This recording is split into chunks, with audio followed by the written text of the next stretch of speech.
We'll talk about the understanding of the military, and let's go to you, Speaker Gingrich. Recently, Dr. Paul referred to you as a chicken hawk because you didn't serve. Given what you just heard Governor Perry say about understanding the military and Dr. Paul's comments, how do you respond? Well, Dr. Paul makes a lot of comments. It's part of his style. My father served 27 years in the Army in World War II, Korea, and Vietnam. I grew up in a military family moving around the world.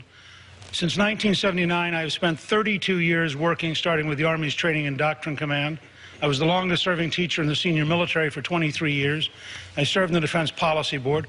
But let me say something about veterans, because as an Army brat whose family was deeply engaged, I feel for veterans. We had a great meeting today in Wolfboro with veterans, and I made a commitment in New Hampshire that we would reopen the hospital in Manchester.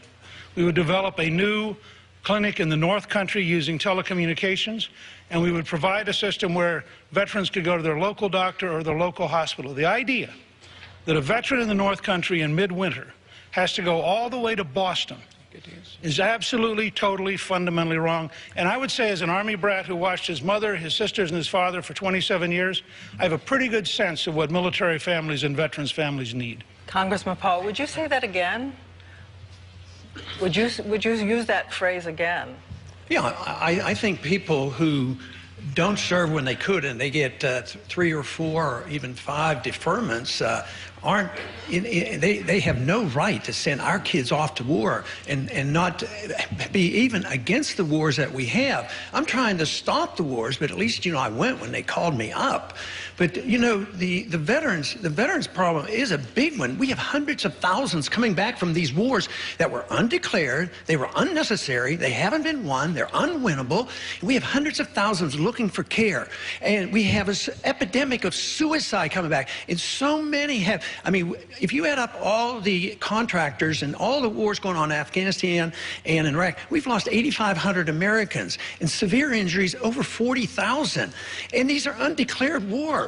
So Rick keeps saying you don't want this libertarian stuff. But what I'm talking about, I don't bring up the word, you do, but I talk about the Constitution. Constitution has rules, and I don't like it when we send our kids off to fight these wars, and when those individuals didn't go themselves, and then come up and when they're asked, they say, oh, I don't think one person could have made a difference. I have a pet peeve that annoys me to a great deal, because when I see these young men coming back, my heart weeps for them. Speaker Gingrich. Well, Dr. Paul has a long history of saying things that are inaccurate and false. The fact is, I never asked for deferment. I was married with a child. It was never a question.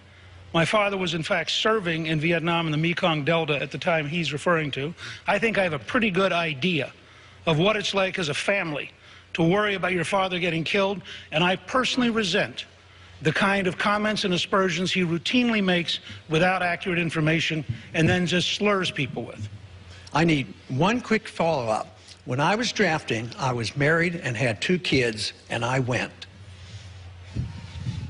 I wasn't eligible for the draft. I wasn't eligible for the draft. Congressman Paul, while we're on the subject of